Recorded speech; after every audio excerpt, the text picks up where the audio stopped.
Yep. Right. So the next item is the Chief Executive's report. I'm just going to take it as read. I was going to talk about the awards, but we've already done that. So, all right, Yanni, I know that you're there. Yanni? Great. Yeah. I had some questions on this. I just wanted to flag that. Far away. Oh, cool. I just wondered. We still don't have any date for the review of the water issue, the drinking water, and I just if there's any update on a likely date back for that report by Bruce Robertson. That's the first question. I don't see that in my report. So you're asking about something outside of my report? I can't give you a date. I can't give you a date at the moment. Right. Okay. The second question was in relation to the properties. It makes reference to the land drainage on page 120. Under the flooding intervention policy, it talks about the property that we've acquired. And one of the issues, well, one of the questions down the bottom is it says that 4 have been demolished. I was just trying to understand if there's any process strategically to think about potential transitional uses before properties are demolished. This was raised as part of discussions over the Heathcote River briefing, joint briefing that we had as community boards and as part of drainage, and also property disposal process. So I just wanted to understand if there is any report coming back to us around future use options before properties are demolished. Just thinking of what's happened in the red zone, for example, is something that we've been trying to avoid, and wondering whether there's any transitional temporary uses that are being considered. We always look at those things, but some of the properties will be related to work around land drainage and be required for that. So it really depends on the specific use or not over that period of time. So there's not planned to be any report coming back on individual properties. I think that's a real gap, and I think we should think about some sort of process at least, particularly, you know, I just know along the Heathcote in our area, for example, number of properties on the property disposal list that have come through the community board that are quite close to where possibly some of the properties are acquired. We've got potential cycleways going through with designs and landscape plans for the river, and yet we don't seem to have any connection to the properties that have been acquired and been demolished. Yeah, so as I say, we'll consider all those things with individual properties, but as many of them are demolished as part of a bigger program, such as the land drainage program. So I understand why we've acquired them. Are you saying they're demolished because there's works that we're doing on those properties in terms of land drainage? Well, there might be. It depends on the individual properties. Okay. I just wonder if we would get a memo around what the process is for consideration before they're demolished, so that if the board or community have potential uses. The only other thing related to that was around whether there's any sort of recycling going on of the properties. I know that, again, this was one of the issues that came up with the red zone demolitions, that the lack of sustainability and how those properties were demolished meant that a lot of stuff was just going to landfill rather than being used with the value that it had. Yeah, we always consider those things as well. Okay. And the final question I had was just around,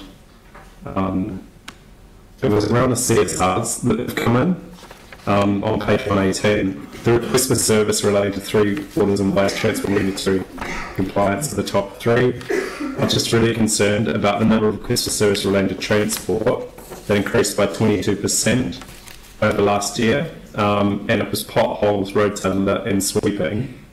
Can you just give us an understanding of what the organisation is doing in response to that huge increase, and when we sort of expect to see either it stabilise in terms of the increase not not going up as much, or hopefully reducing significantly.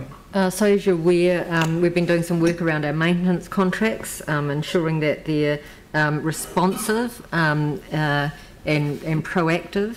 In terms of the things around potholes, again, through the CSR process, look to repair those as soon as possible. Had some good feedback on some of those. I think some of this is also about just increased awareness and increased ability for people to put in CSRs.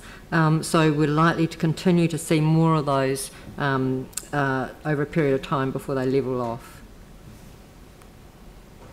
Right. And just in conclusion, I just... Sorry. Yeah. You go ahead. Oh, no, I was just going to commend the staff that have developed I think it's a GIS or the smart map where we can actually log in and see all the CSR type requests. I just think that's a fantastic resource, and it's really valuable for us as elected members to see where there's clusters of requests coming in, and so I think it's only Snap Solve at the moment. But I just wanted to pass on my appreciation for the staff that have developed that. I think it's a really useful tool.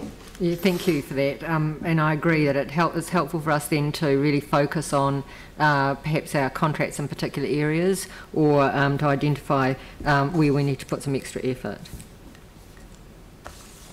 Yeah. Very good. Any other questions? Any other questions for the Chief Executive, Glenn? Yes, a question. Thank you for the information on the comprehensive stormwater network discharge consent, Carleen, which the Ihitai Trust is taking interest in from their perspective. But my question is about the midges. Just what are those? Perhaps David has the information.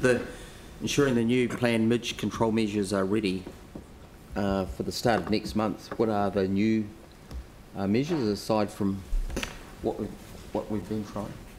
I'm sorry, to get the detail I'll have to go back to... I understand rather than new, it's about a new year in terms of addressing that, and it was reasonably successful at the end of last season, so we were looking to do that earlier and more comprehensively.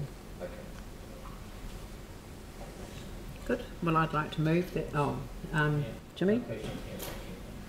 Regarding to the page 115, engagement and consultation. Here, particularly emphasize the council, the 14 project for the consultation, etc. Some of finished, but my view is because we have launched the multicultural strategy for more than 1 year. But my view is quite a few other projects still not yet engaged with those multi-ethnic, multicultural group or service and information sector.